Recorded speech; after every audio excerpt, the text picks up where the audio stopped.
Historically, in the last week here, an FBI presence, a police presence, the Joint Terrorism Task Force has been there.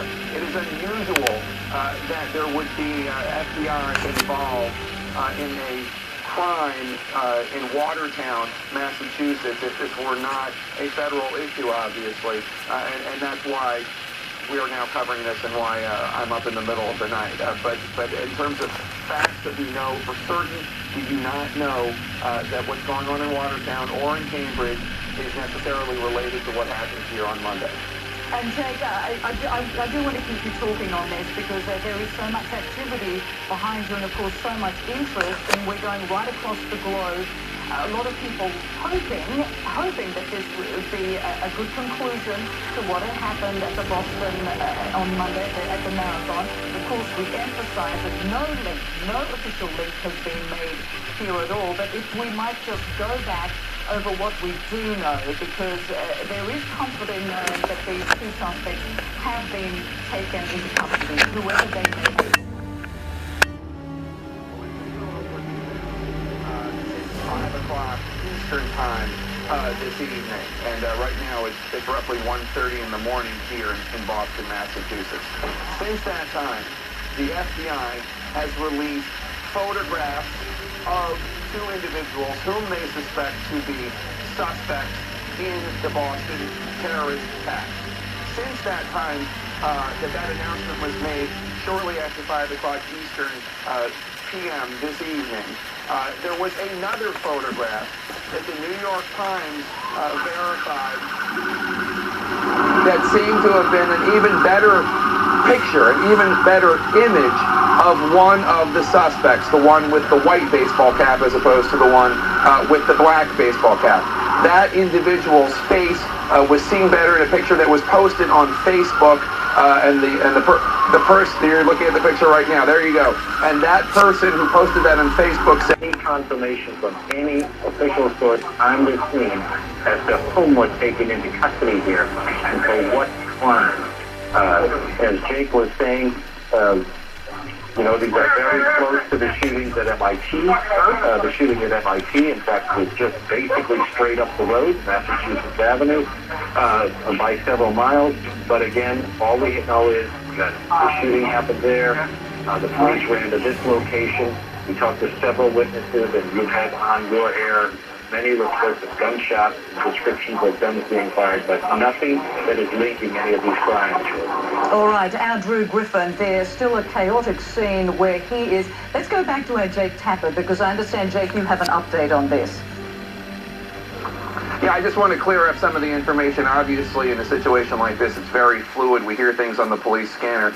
Just to clear up some of the things that I have conveyed that I've now been told corrections of or different information. We're told now that it's one suspect has been apprehended in Watertown, one. And also that the FBI presence was on the MIT campus, not in Watertown, MIT. So just to add to what Drew just reported. Drawn police officers there, reports of them getting onto trains and asking people if they saw anybody with a weapon or anybody suspicious. They were also over the Charles River. They were using canine and shrubs along the shore, and also overhead looking in the water. Adam was over there by the Mass Ave Bridge and watching the boats in the water with the lights. And next thing you know, a huge number of officers leave that scene, and he ends up in Watertown as well. You found a safe place that you can be. We're curious, do you know whatever became of the man lying on the street? Not sure, Kim. As I said, witnesses earlier had said that they saw an ambulance pulling out before the one you saw pull out live on our air. And I'm not sure if that was the person in there. I'm not sure,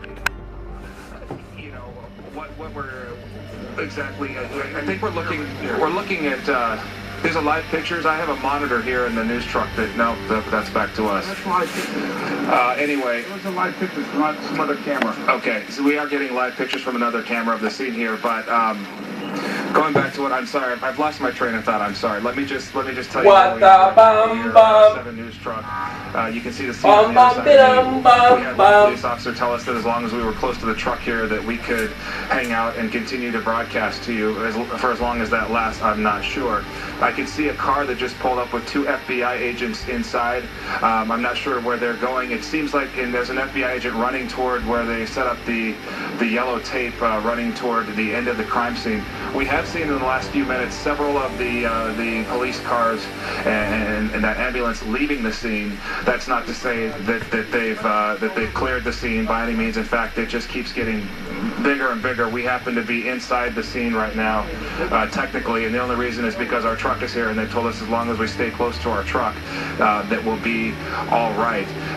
The video you're seeing now is some of the stuff we shot, I believe, when we first arrived, and just to take you back through that, I'm watching along with you.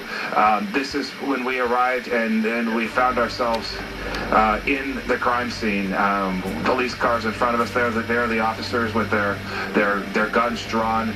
This is when things started to get quite urgent. When we arrived here, of course, there was a quick and steady police response, but it didn't start to get real wild until maybe a minute or 2 after our arrival, and that is when we were hearing even more gunshots, additional to the ones that we heard when we got onto the scene. That's when police drew their firearms and, for whatever reason, pushed back and took their own cover, and when we did what we needed to do to keep ourselves safe. And Adam, again, we're looking at this exclusive video of someone on the ground with about 10 police officers, their guns drawn on this person, but we don't know yet who this person is. Oh, and wow. We don't know why police backed up, do we? We have no idea, and we also have no idea the booms that we've heard, whether those were flash grenades or whether there was some sort of device that they found suspicious. We don't know who deployed that, but you see, I'm watching the video for the first time now from the monitor in our 7 News truck, and I don't see anything on him. Perhaps it was something that he said, and I'm still not real sure, you guys, whether there could be another person. When we responded, if indeed this incident is related to the double armed robbery of the Shell and the mobile gas stations on Memorial Drive, we were hearing suspects from police on the scene. Again, this is just stuff that we're hearing to try to make more sense in this story, not confirmed, just stuff that we're hearing. Yeah. We tried to take it sort of from the top of the events that happened, beginning with the MIT officer, but as we were reiterating, we failed to mention the armed robberies that happened tonight, which is sort of a bizarre twist. But we know that we had somebody with a gun. They shot and killed an MIT police officer. Can you walk us through then? Where were you when you got the reports of the armed robbery, and is that what brought you to Watertown? Yeah, we were IT. All right, unfortunately, we just lost Adam's audio. We will get that back as soon as we can, so just stand by. But there was an armed robbery, reports of an armed robbery. I think we have Adam. Adam, do we have you back? Yeah. Okay, there we go. Okay. We lost you when you were beginning to tell the story of how the armed robbery fit into tonight, if we even know. Okay. Well, if it does indeed fit into what happened at MIT, it's still unconfirmed. We were over there covering that story, and we were hearing reports from police officers on the scene and from our police scanners that just a mile up the road, they were searching for a suspect or suspects involved in 2 armed robberies at 2 gas stations. Now, these gas stations are right next door to each other, so we're on that scene. We're getting video. I'm talking to some state troopers trying to get information. One of the first questions I asked when I got on scene is are these robberies related at all to the MIT shooting? And this trooper said, I don't believe so. Wasn't able to confirm it. And so we were just, we were covering that story, waiting to see what would happen, when all of a sudden this trooper I was speaking with was whisked away by his superiors and said, let's go, we've got him.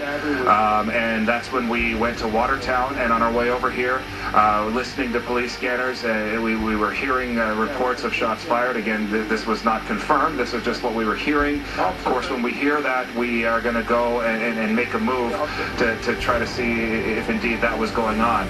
The minute we pulled up, and in front of us there were probably 6 police cars, behind us 2 dozen more.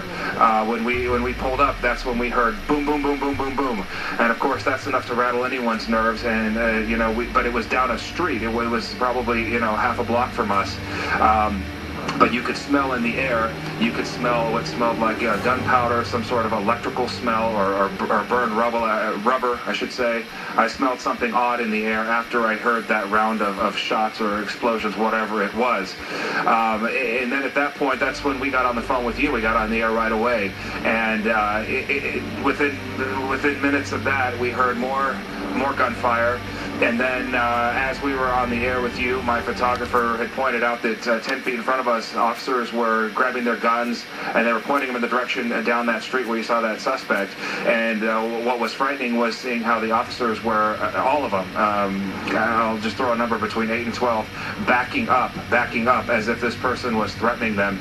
And then that's when I got on the ground, basically, to use the news car to protect myself, because I could tell things were getting very tense. There was a lot of running around. There were a lot of guns drawn. Okay. And then as I started to go back as ordered, that's when I heard an EMT, a firefighter, tell me, get back, run, we have a hand grenade. And that's what I heard. And I just have to keep saying, if you're just tuning in, when I say these words, I'm reporting to you what I heard, what I was told, not confirming that indeed that is what they were dealt with. And then it seemed like, a couple minutes would go by of silence, and then we'd hear another boom, or we would get pushed back even more. We would see more cars coming in, armored truck with police officers on either side armed. And then as the minutes, and now I guess the hours go by, we get pushed back and pushed back. All right, well, we do know that the FBI and the Cambridge bomb squad have been on scene there in Watertown, which is unusual. It's peculiar, right? It is. I mean, are they in the area because of what happened at the marathon? Right, and just lending a helping hand, or is this part of a bigger... And we don't know if this situation is related at all to the fatal MIT police shooting that happened earlier. We do have Steve Cooper on the phone with some new information. Steve, what do you know? All right, Kim and Reed, basically what I'm hearing from a law enforcement source, this all began sometime around 10 o'clock tonight with armed robbery in Central Square in Cambridge at a 7-Eleven. That led a short time later to an MIT. Following that, a short time later, until about 5 minutes later, a Mercedes was hijacked at a gas station in Kendall Square. And according to a source, the Watertown police picked up that vehicle and started chasing it, and that, of course, ended up over near Mount Auburn and Laurel Street in Watertown. That's where, according to my source, we're told that one of the suspects, there were 2 suspects that were heavily armed. One was shot and taken to the Beth Israel Hospital, and a second person, and I believe it may be the person that you're just looking at there in the street, was taken into custody. But according to my source, no word on if that is the second person that they're looking for. I'm told right now there's an active search still for a second suspect. No word on the condition of that suspect that was shot and taken to the Beth Israel Hospital. And I know you've been wondering about whether this is related to the marathon bombings. We do know that most of the personnel, law enforcement agencies that were in Boston on the Boston Marathon bombing situation are in Watertown right now. That includes Boston Police, Homeland Security, FBI. They are all on the scene right now. And I'm also being told that about 50 NEMLEC officers, which are connected to the regional SWAT team, they have been on patrol around the clock in Boston since Monday night at 6 o'clock. I'm told that they've added an additional number of NEMLEC officers, and they're all converging on Watertown as well. Steve, as the situation continues to unfold. Steve, let me just get it. Are we supposed to think now? Is this connected then to the marathon bombings? I mean, is your source pointing us in that direction? Well, I mean, again, I think at this hour, because it's still underway. I think all I can say is, according to my source, the people that were in Boston, again, Boston police are now in Watertown, Homeland Security, FBI, all these federal agencies that were involved in the bombing investigation that was going on, and of course, the naming of the identification of these suspects, they were looking for, and you see the suspect that's on the ground there, not, sure who's who, and, we were only, talking about suspect 1 and suspect 2, so we don't name those specific people, but, all I can say is, according to my source, the people that were in Boston and following the investigation are obviously in Watertown here, and have sort of been following. Wow. At least it sounds, Steve, that you did, according to your source, connect these armed robberies to the MIT police shooting. So again, that's early on. I think it's semantics. I mean, we obviously want to be careful what we say. Sources just telling me these are the facts that they're dealing with right now, and that's what they deal with when these things are unfolding. Okay, and to reiterate too what you said, I mean, there was so much attention at the T stops, but now it sounds like you had reports that there was a carjacking of a Mercedes, and they believe maybe that's how the suspects got away from Kendall's.